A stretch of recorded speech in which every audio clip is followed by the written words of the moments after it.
Hi, my name is Dan Reburn. I'm a project manager with the U.S. Army Corps of Engineers out of the St. Paul district. So the name of the project we're going to talk about today is the Blackhawk Park Bank Stabilization Project. It's located on Upper Pool 9 on the Wisconsin side, about 2 miles north of Soto, Wisconsin.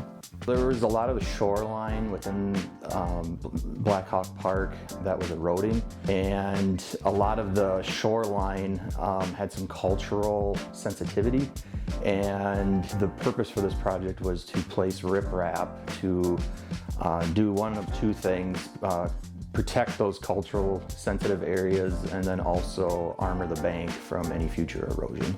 About 7,000 tons of rock was delivered. Our maintenance and repair section received the rock and placed the rock, and the last day they finished was November 13th. With utilizing our M&R repair crew, it gives us the most flexibility within performing the project. It benefits the public.